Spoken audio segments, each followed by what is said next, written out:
Que sera donc cet enfant? C'est la question qui revient dans les textes bibliques de la fête de Saint Jean-Baptiste.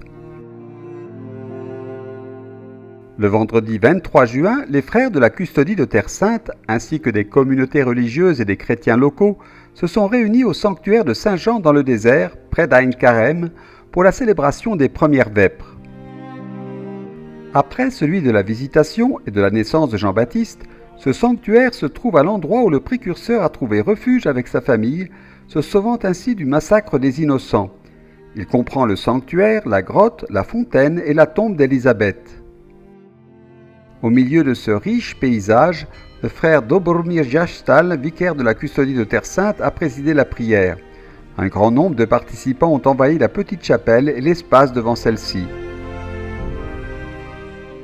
Je ne suis pas celui que vous pensez, mais voici que vient après moi celui dont je ne suis pas digne de délier les sandales. Cette autodéfinition de Saint Jean suscite en nous, ainsi que chez ses contemporains qui se sont penchés sur ses œuvres, la curiosité et le besoin d'approfondir les recherches sur sa personne et sa mission.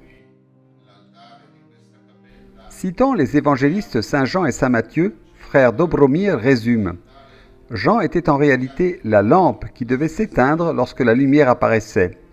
Ce rôle fait de lui plus qu'un prophète.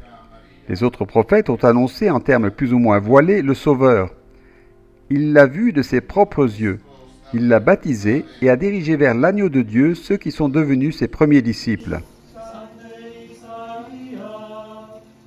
En procession, les fidèles présents se sont rendus à la grotte où sainte Élisabeth a caché Jean-Baptiste. Et c'est là que l'évangile de Saint Luc a été proclamé. Le 24 juin, la célébration de la messe, présidée par frère Francesco Patton, custode de Terre Sainte, a eu lieu dans le sanctuaire de la naissance de Saint Jean-Baptiste, toujours à Ain Karem. Un grand nombre de fidèles ont participé à la célébration. Les autorités religieuses et civiles étaient elles aussi présentes. Frère Patton a fait part de sa réflexion sur les lectures du jour. Que sera donc cet enfant? Mais dans la naissance d'une personne, il y a toute sa vie. Surtout dans la naissance, il y a déjà sa vocation et sa mission. Pour répondre à cette question, nous pourrions parcourir de nombreuses pages du Nouveau Testament.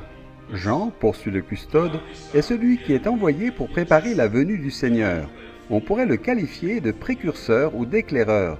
C'est ainsi que saint Paul nous le présente avec le recul dans le passage des Actes des Apôtres. Jean avait préparé la venue du Messie en prêchant un baptême de conversion à tout le peuple d'Israël. Au terme de la célébration, la procession vers le lieu de naissance du précurseur de Jésus avec la lecture du texte biblique relatant sa naissance.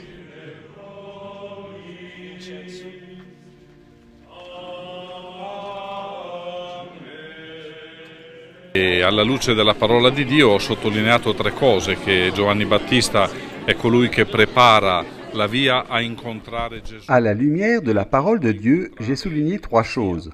Jean-Baptiste est celui qui prépare le chemin pour rencontrer Jésus, et en Jésus, pour rencontrer le Messie.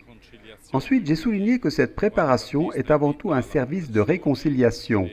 Donc, Jean-Baptiste invite les gens à la conversion et prépare les gens à reconnaître leurs péchés, prépare les gens à rencontrer Jésus.